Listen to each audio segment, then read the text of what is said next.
Boa noite a todos. Boa noite. Mais uma vez eu quero compartilhar com vocês a alegria de estar aqui no Núcleo Espírita Meditação e Caridade. Agradecer mais uma vez ao Marco, à Wanda pelo convite, que é sempre muito bom a gente estar aqui, que tenham certeza, eu recebo muito mais do que eu posso dar para vocês, e a gente sai daqui energizado, sai daqui com o espírito mais leve. E hoje a gente vai conversar um pouco sobre algo que talvez nós façamos muito, mas será que nós estamos fazendo da maneira correta? Será que nós estamos fazendo para que tenha todo o efeito que a gente tanto busca? Então hoje eu gostaria de conversar um pouco com vocês sobre o poder da oração em nossas vidas. Se nós formos buscar o referencial no Evangelho, é o pedir e obtereis. E eu quero começar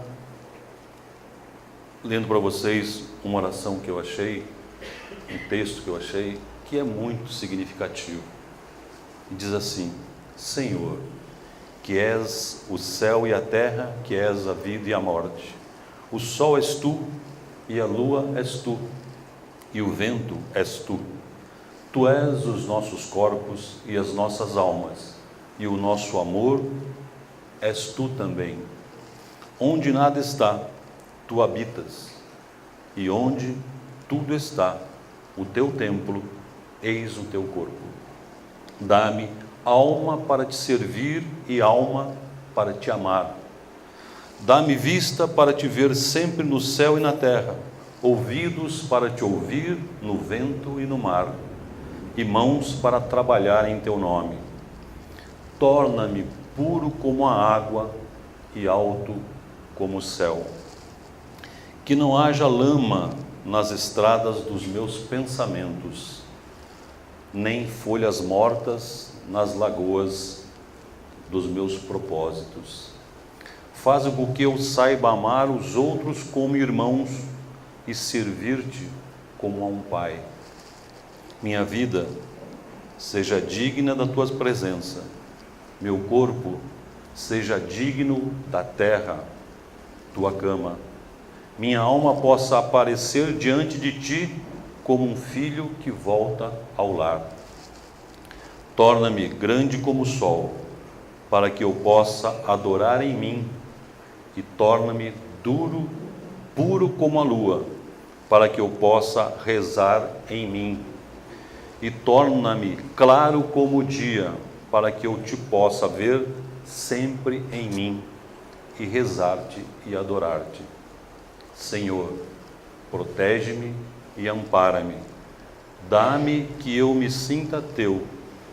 Senhor, livra-me de mim. Esse texto é de um poeta português, Fernando Pessoa, no Eu Profundo. Quando eu estava preparando essa nossa conversa, eu achei esse texto, eu achei assim lindo, a mensagem, tão ampla e tão detalhada. Mas para falar de oração e saber a importância, o poder, a força que tem a oração na nossa vida, eu quero começar lembrando do nosso irmão André Luiz. Todos nós, conhecemos muito, e da passagem que ele teve no umbral. André Luiz deve ter desencarnado em torno de 1929, 1930, que é o que dizem os livros, e ficou 8 anos seguidos no umbral, e depois mais um ano nas câmaras de recuperação, se vocês leram isso, e só depois de 12 anos ele pôde visitar a família. E é dele uma frase que eu considero muito importante para entender a força, o poder de uma oração, que ele diz assim: é preciso ter sofrido muito para entender as misteriosas belezas de uma oração. É necessário ter conhecido o remorso, a humilhação, a extrema desventura, para tomar com eficácia o sublime elixir da esperança de uma oração. Quem nos diz isso é simplesmente André Luiz. Quando nós fazemos as nossas orações, nós estamos realmente conectados com o plano espiritual, com o plano superior? Porque se nós repetirmos uma oração sem preparo, sem estar preparado, sem a gente trabalhar o que se chama de a ciência do orar, não vai nos trazer os benefícios, não vai trazer benefício nenhum para a gente. Mas como é que a gente se prepara para orar, afinal de contas, né? Não adianta você achar que você está em oração sentada na frente da televisão ligada. Não adianta você achar que está orando naquele momento que você deitou e já está dormindo, e aí você começa a dizer, Pai Nosso, e daqui a pouco você acorda e está na metade da oração, você mesmo não orou, você não está conversando com Deus. Ou de manhã, se você acorda, liga no noticiário da TV e está correndo e acha que naquele momento está fazendo uma oração. A oração, para ter efetividade, para trazer aquilo que nós precisamos, aquilo que nós tanto queremos, tem que ter um sentimento fundamental: fé. Fé na conexão que você está estabelecendo com Deus. É o momento seu e o Criador. É o momento criador e criatura. É um momento de intimidade. Então não dá para a gente fazer oração de qualquer jeito, só decorando e falando palavras que algum dia alguém nos ensinou. Porque a gente pode dizer o seguinte, que nós temos pessoas de fé e que tem uma fé muito forte e que não faz oração, e tudo bem. Mas não tem como você dizer que você está fazendo uma oração se você não tiver fé. Então a gente pode dizer que a oração e a fé são quase irmãs gêmeas, né? O efeito das duas é que nos leva à conexão com o nosso Criador. E olha que a oração traz tanta simplicidade, que se nós formos buscar aqui nas nossas memórias, e nós formos buscar, qual foi a primeira oração que você aprendeu?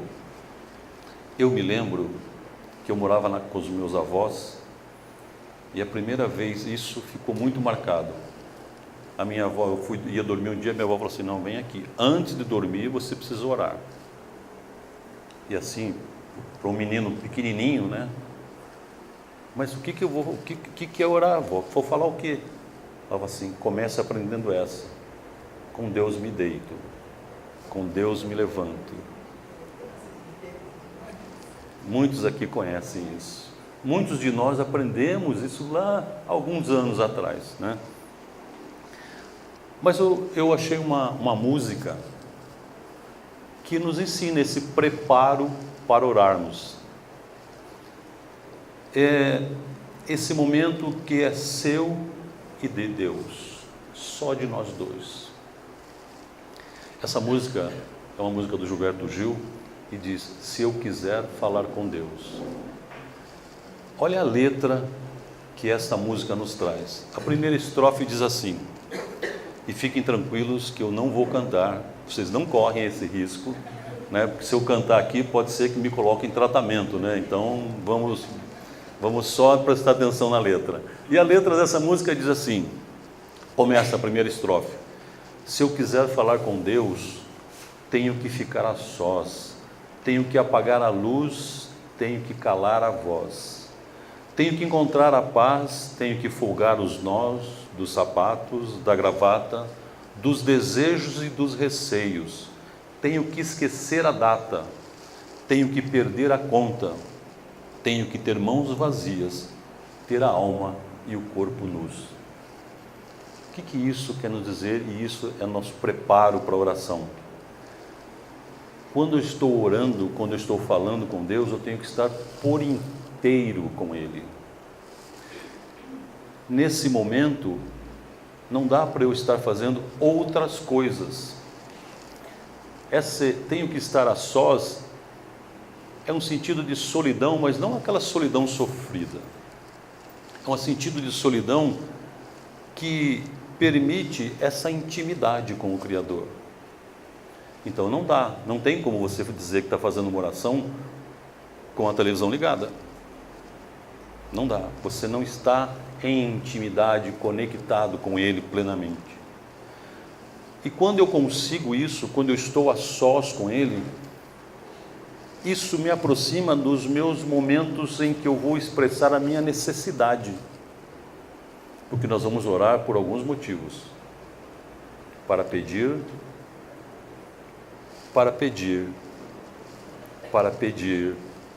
é o que mais a gente faz quando a gente faz oração. Mas nós devíamos orar para agradecer, para louvar a esse Criador.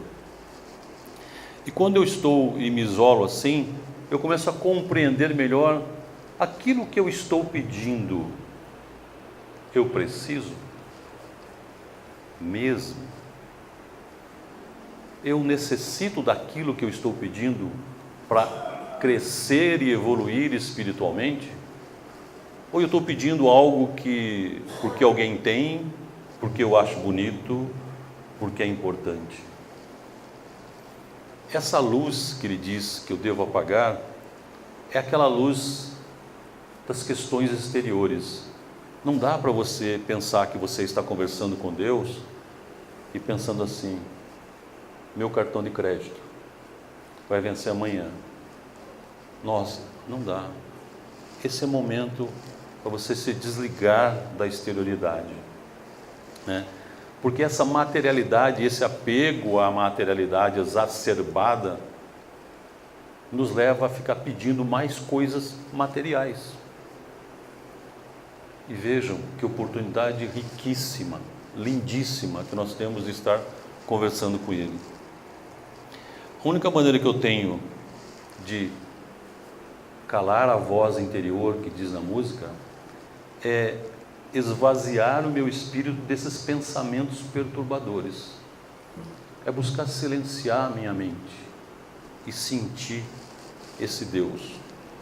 A segunda estrofe diz o seguinte: se eu quiser falar com Deus, tenho que aceitar a dor, tenho que comer o pão que o diabo amassou, tenho que virar um cão, tenho que lamber o chão dos palácios, dos castelos, tenho que me ver tristonho, tenho que me achar medonho e, apesar de um mau tamanho, alegrar meu coração. Aqui nos chama para preparar o seguinte: se eu quiser falar com Deus, eu preciso buscar compreensão do momento que eu estou passando de dificuldade, da dor que eu estou passando, né? Nós, muitas vezes, nos consideramos num barquinho tranquilo, numa água calma, e de repente vem uma onda e chacoalha o barquinho, ou vem um vendaval na nossa vida e nos chacoalha.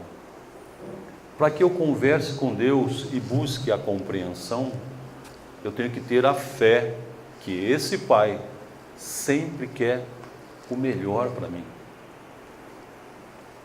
E a doutrina nos ensina muito isso, a buscarmos a compreensão dos momentos que nós estamos passando. E não a compreensão passiva, mas o entendimento para continuar apesar das coisas que eu possa estar passando. E o último estrofe diz o seguinte: se eu quiser falar com Deus, tenho que me aventurar, eu tenho que subir aos céus, sem cordas para segurar. Tenho que dizer adeus, dar as costas, caminhar decidido pela estrada, que ao findar vai dar em nada, nada do que eu pensava encontrar. Então, quando eu estou em oração, eu estou com Deus. E é isso que nós precisamos entender. E isso eu preciso me aventurar, é ir além do que os meus pensamentos limitados me cercam. E para ir além, eu preciso me conhecer melhor. Porque se eu não me conhecer, eu não consigo ir além. E o que é esse se conhecer? é saber que nós temos os nossos problemas, os nossos sentimentos às vezes não tão elevados, algumas atitudes que não são tão boas. E quando eu busco me conhecer, Deus vai me mostrar, olha, isso eu preciso mudar. E quando eu mudo, eu me aventuro a ser uma nova pessoa, um novo ser, e eu estou a caminho desse Deus. Muito bem, então a oração sincera, essa de conexão, ela traz para a gente uma força que transforma nossas vidas, porque transforma a nós mesmos, daquela situação que nós estamos passando hoje. E cada um aqui sabe da situação, se o barquinho ainda está em águas tranquilas, ou se está balançando por causa de uma doença grave sua ou na família, está balançando por causa da perda de um ente querido, o vendaval que vem com desemprego, problemas financeiros. Como é que está o nosso momento? Como estão as tempestades na nossa vida? E é nesse momento de tempestade que eu tenho que me conectar com Deus. É nesse momento que o meu barquinho está balançando que eu tenho que ser como foram lá os apóstolos que estavam no barco balançando, e Jesus no barco diz: calma, a tempestade vai passar. Eu gosto muito de uma passagem do Chico, que quem chegou aí até lá e conhecia, sabia que eram centenas de pessoas que ficavam lá, e ele atendia, né, todos, a noite toda. E um dia ele estava mal, estava se sentindo mal, estava doente, e ele falou assim: não tem condições de ir lá. Aí o Emmanuel, né, com aquele jeitinho dele muito carinhoso, chegou para o Chico e disse assim: e aí, não vamos trabalhar hoje? Emmanuel, hoje não estou bem. Chico, você não está bem? E as pessoas que estão te esperando, será que estão bem? Vai para o trabalho. Ele falou assim: eu vou, Emmanuel, mas posso fazer um pedido? Faça, Chico. Pergunta para Maria, a Maria, o que ela pode me ajudar para eu melhorar, para eu passar por esse momento difícil. Emmanuel falou assim: pode deixar, Chico, eu vou conversar com Maria, mas vai para o trabalho. E passado alguns dias, o Emmanuel voltou, apareceu para o Chico, disse assim: Chico, Maria te mandou um recado. O Chico já pegou uma folha, um lápis, que já estava esperando uma mensagem de Maria. Maria mandou te dizer o seguinte, anote aí: isso também passa. Então, essa turbulência, essa tempestade que você está passando, isso também passa. Mas talvez o nosso grande problema é que nós nos esqueçamos de Deus, de conversar mais com Ele, quando o barquinho está tranquilo. Nós nos conectamos no momento da turbulência e esquecemos dele na serenidade. E nós temos que estar conectados com Ele todo o tempo. E aí a oração traz o seguinte: nesse momento, o que é que eu falo para Deus? E certa vez perguntaram para a Madre Teresa de Calcutá, e ela, todo o trabalho, ela fazia uma oração antes, E um repórter chegou para ele e falou assim: Madre, mas você reza tanto? Ela falou assim: sim, eu quero conversar sempre com Deus. Então me diz aqui, o que você fala para Ele? Ela disse assim: não falo nada, Ele só me escuta. E o que Ele fala para você? Ele não fala nada, eu só o escuto. Porque esse momento meu com Deus é sentimento, é coração. Eu não preciso de palavras, eu preciso de sentimento. Porque Ele nos conhece em tudo aquilo que nós tanto necessitamos. E aí lá no nosso Evangelho, no capítulo 27, tem o pedi e obtereis, né? Tem uma passagem de Mateus que diz assim: quando vos apressardes para orar, se tiverdes qualquer coisa contra alguém, perdoai-lhe, a fim de que vosso Pai que está no céu também vos perdoe os vossos erros. Se não vos perdoardes, vosso Pai que está no céu também não vai perdoar. Então, um dos preparos para a gente orar é estar com o coração mais leve, tirar a mágoa, tirar o sentimento que faz pesar.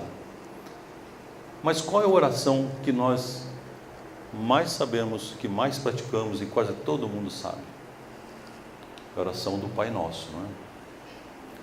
Então vamos ver se a gente faz a oração do Pai Nosso preparado para a oração do Pai Nosso. Vamos conversar rapidamente sobre o Pai Nosso. E aí, hoje, quando a gente for fazer o Pai Nosso, a gente vai pensar em cada uma dessas passagenzinhas. Começando assim: Pai Nosso. Quando você diz Pai Nosso, você está reconhecendo que esse Criador é o Criador de todos que estão encarnados e desencarnados neste e em todos os mundos. É um Pai que recebe a todos no colo. É um Pai que não olha a cor da pele, a religião, a orientação sexual, o tipo de família que vive. É um Pai que ama. Aí eu posso pensar, então, para que eu chame e converse com Ele, Pai Nosso, como é que eu amo o mundo? E aí alguém pensa assim: mas Vicente, amar o mundo está difícil. Tá, mas então ame o seu mundo. Ame o mundo da sua família. Ame o mundo dos seus amigos, ame o mundo dos seus relacionamentos. E aí nesse mundo, no seu mundo, não tenha preconceito. Não ache que você é melhor do que ninguém, porque o outro pensa diferente de você. Uma das grandes, se não a maior doença hoje do nosso planeta é a intolerância. Todo o mal desse planeta nesse momento surge da intolerância, porque o outro pensa diferente de mim e eu não tolero. Nós temos posições muito extremadas, e quando eu não tolero o outro é porque eu me considero melhor do que o outro. Mas o outro é filho desse Pai também. Então, como é que a gente vai conversar com o Pai se eu tenho alguns desses sentimentos ou pensamentos em relação aos outros que estão no mesmo caminho que eu? Olha só no Pai Nosso daria para a gente ficar refletindo, né, uma noite inteira antes de fazer a oração inteira. E aí vem: Pai Nosso que estais nos céus, em toda parte. Você acredita em Deus? Todo mundo aqui vai levantar a mão, e em muitos lugares muitos vão levantar a mão. Mas você tem fé nesse Deus? E fé é muito diferente de acreditar. Fé é ligação de sentimento, é de fidelidade. Eu sei que Ele quer sempre o melhor para mim. Como é que você sente a presença de Deus na sua vida? Você conseguiria continuar caminhando, continuar vivendo, continuar trabalhando sem a presença de Deus? Mas como é que você sente a presença de Deus na sua vida? Aonde está Ele na sua vida hoje? Neste momento, quando nós estamos aqui dentro desta casa, com certeza, e a gente sente essa tranquilidade, essa serenidade, esse bem-estar, esse aquecer do coração, as lembranças boas, as lembranças dos nossos entes queridos. Quando ele tem essa sensação, às vezes algumas lágrimas caem, isso é Deus na sua vida. Porque Deus é amor, Deus é o conjunto dos bons sentimentos. Você sente Deus na sua vida, fora da casa espírita? Como Ele está na sua vida hoje? E vamos lembrar de uma passagem de Jesus que diz o seguinte: onde estiver teu tesouro, aí estará teu coração. E Deus está no nosso coração. Aonde eu vejo Deus na minha vida, no meu dia a dia? Eu quero contar para vocês a história da menina Carol. Uma noite como hoje, chuvosa assim, num quarto do hospital, Maria e Jairo. Maria acabou de passar por uma cesárea. Ele já tem um filho, um menino, um pouquinho mais velho, mas a Carol nasceu com 24 semanas. E aí foi uma correria e ela foi colocada na UTI em estado gravíssimo. Os dois estão no quarto, a mãe está voltando da anestesia, daquele procedimento, o médico entra e diz a eles o seguinte: olha, vocês têm que tomar algumas providências, porque a menina tem 10% de chance de amanhecer, ela vai morrer. E saiu do quarto. E o marido então levantou para sair. A esposa segurou no braço e falou assim: onde você vai? Ele falou assim: eu vou ligar para as pessoas da família, porque alguém tem que tomar algumas providências. Ela falou assim: não vá. Mas como o médico acabou de dizer que a nossa Carol não vai amanhecer? Ela diz à mãe: o médico disse isso, mas Deus está dizendo aqui no meu coração que ela vai continuar com a gente. E assim amanheceu o dia, e a Carol ficou na UTI. Passou uma semana, a mãe foi para casa e a Carol continuou na UTI. Ela ficou 3 meses para poder sair, por causa da fragilidade dela. E nesses 3 meses, a mãe nem o pai nunca puderam tocar na criança, por causa do risco, né, de infecção, de contaminação. Mas a Carolzinha saiu do hospital e foi para casa, e cresceu e virou uma linda menina. Certa tarde, eles estão no colégio vendo o irmão jogar bola. Está sentado o pai, a mãe, a Carol, mais um monte de gente. E a Carol olha para a mãe e diz assim: mãe, você está sentindo esse cheiro? Ela diz: estou sim, Carol, é cheiro de chuva, está vindo a chuva ali. Não, mãe, não é cheiro de chuva. É sim, Carol, olha a chuva, estou sentindo cheiro de chuva. E ela encostou no colo da mãe e disse assim: não, mãe, isso é cheiro de Deus. Como cheiro de Deus, Carol? Era esse cheiro que eu sentia quando eu estava no hospital. E a mãe então compreendeu que durante todos os dias que ela não podia tocar em Carol, Deus trazia Carol no colo e trazia até o colo da mãe. E só uma mãe sabe compreender esse sentimento que é estar com Deus. Como é que você sente Deus na sua vida? Na brisa, nos reencontros, nos momentos felizes? É importante que a gente reconheça a presença dele na nossa vida. E aí a gente vai compreender essa passagem: o Deus que está na terra e está no céu. E continua: santificado seja o vosso nome. O que é que nós fazemos para santificar o nome de Deus? E aqui não tem nada a ver com estátuas, com velas, e nada contra quem faz isso.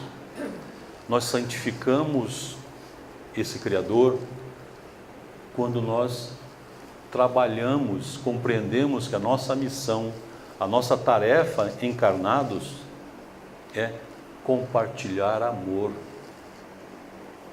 é fazer o bem. Cada vez que você faz o bem, que você compartilha amor, você está santificando Deus, porque Deus é amor, como dizia João. Mas como assim? E esse santificar está nos pequenos detalhes da nossa vida, nas pequenas ações que a gente faz. O seu Jorge tem 87 anos. E aos domingos e aos sábados, ele fica todo bonito, põe um terno, se penteia, fica nos trinques. E vai na clínica visitar a esposa que está internada com Alzheimer em altíssimo grau. E ele chega na clínica com flores na mão. E a enfermeira então fala assim: mas seu Jorge, ela não reconhece ninguém mais, ela não sabe nem quem é. Mas eu sei quem é ela. Eu sei a importância que ela teve na minha vida. E eu sei que o meu sentimento chega no coração dela. Nesses pequenos atos, nós estamos santificando a Deus, porque nós estamos compartilhando amor. E é esse o sentido dessa frase, nessa nossa oração. E depois a gente diz: venha até nós o vosso reino. Ama a Deus acima de tudo e ao teu próximo como a ti mesmo. Já dizia Jesus: aí estão todas as leis, todos os profetas. E aí está o reino de Deus. E esse é o reino de Deus. O reino de Deus é amor em essência, é o amor que pulsa. A criação desse universo é amor que faz ele pulsar. E aonde é que nós entramos no reino de Deus? Nessa nossa tarefa, nessa nossa missão de semear o bem, semear o amor. O que é que nós estamos semeando hoje na nossa jornada? Através dos nossos pensamentos, através das nossas palavras, através das nossas ações. O que vai florescer nas nossas pegadas?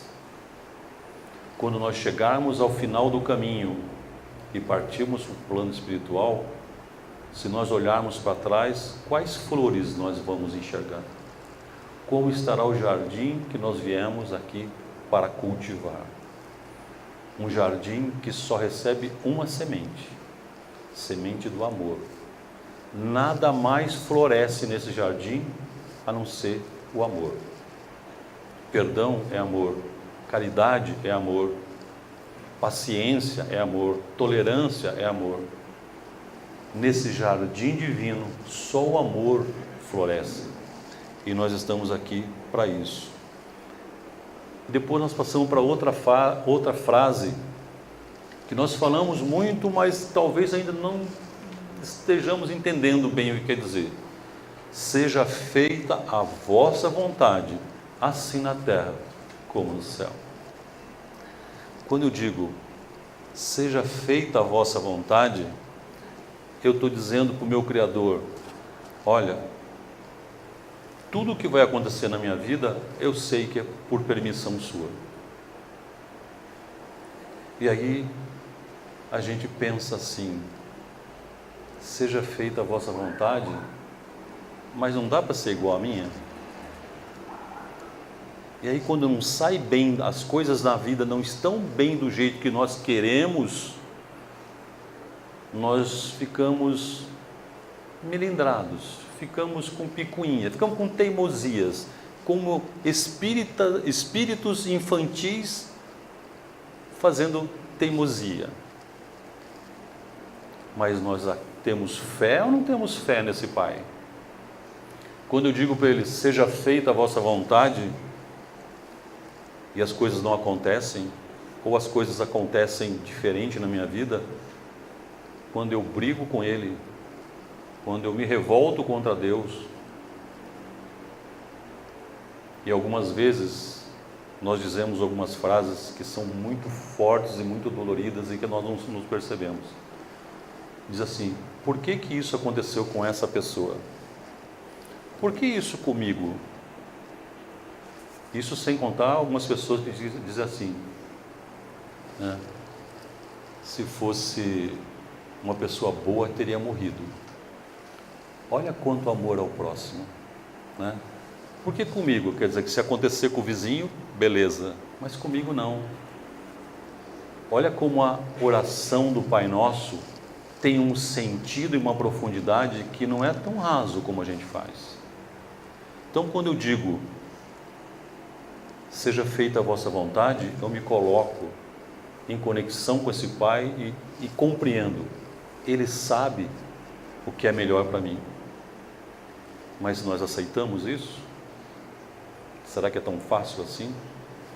E isso é um exercício, meus irmãos. Depois tem o Pai Nosso, o pão nosso de cada dia, dai-nos hoje. E perdoa as nossas ofensas, ou perdoa as nossas dívidas, assim como nós perdoamos aqueles que nos têm ofendido, os nossos devedores. O pão nosso de cada dia, essa figura do pão naquela cultura judaica era fundamental, né? Em todas as celebrações o pão era importante. Mas aqui nós vamos pensar no pão espiritual. Como é que eu trabalho esse pão espiritual?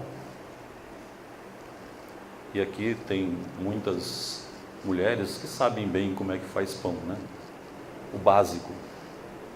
Você tem trigo, você tem água, você tem fermento. O trigo são as nossas ações, as nossas atitudes. A água é esse ensinamento que Jesus nos deixou de amar ao próximo. E o fermento são os nossos sentimentos.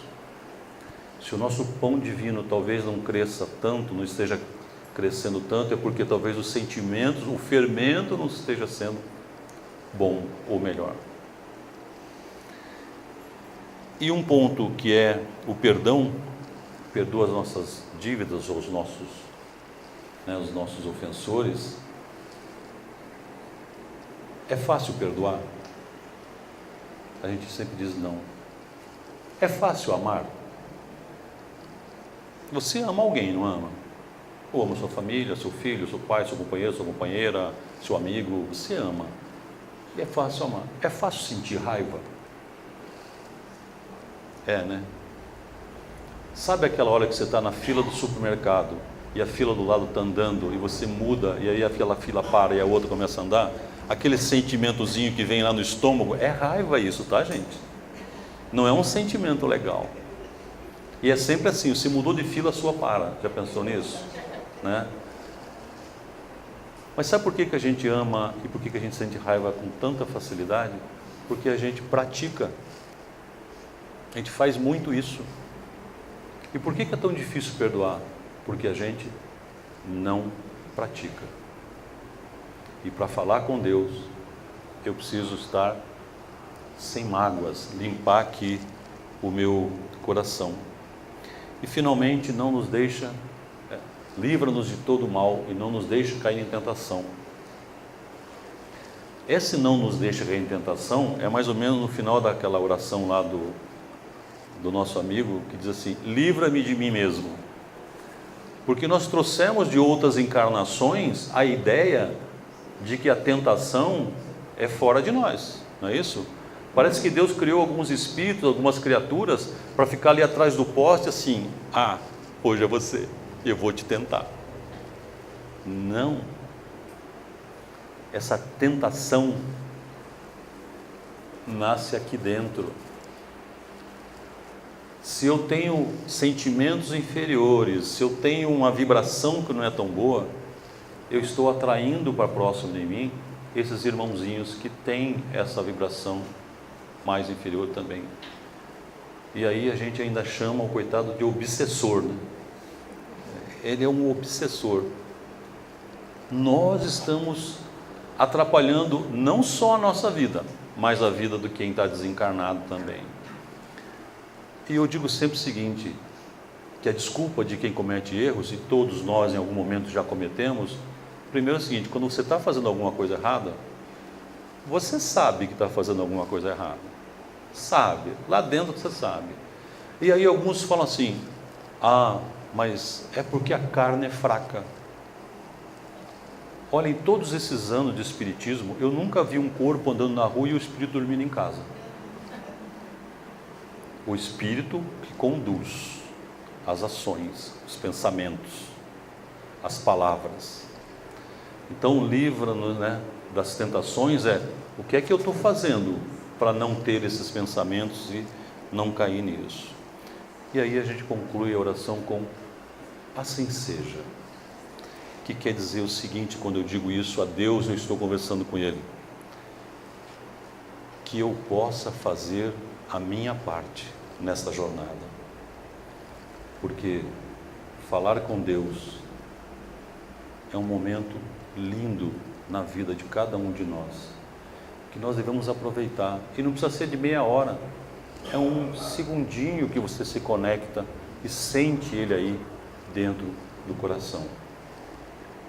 Então, com toda a fé do mundo, eu rogo a Deus e peço ao Mestre Jesus que nos auxilie, nos indique o caminho, o momento, nos ilumine, para que a gente aprenda mais a falar com o Pai, a agradecer o Pai. Hoje, quando nós formos deitar, eu gosto muito de passar um exercício para o pessoal assim: façam na sua casa uma caixinha de gratidão. Pode ser um vidrinho de maionese. As meninas, as mulheres fazem umas coisas mais bonitinhas, né? Os homens já pegam uma caixa de sapato, não tem problema, não tem problema. Todo dia, ao final do dia, escreva num papel 3 gratidões a Deus, 3 gratidões pela sua vida, pelo que você é grato no dia de hoje, e coloque lá os 3 papeizinhos, e amanhã de novo. E o dia foi muito difícil, mas pare nesse momento de oração e o que você é grato a Deus, e coloque lá. Porque naquele dia que o dia foi uma tragédia, que tudo foi muito ruim, você tem todo o direito de ir lá e tirar 3 papeizinhos, e quando você lê pelo que você é grato, você muda o seu pensamento, você muda o seu sentimento, você muda o seu coração. Nós precisamos ser mais gratos a Deus, praticar mais a gratidão por tudo que nós temos na vida. Então, que esse Deus nos abençoe e Jesus nos ilumine. Que assim seja. Graças a Deus.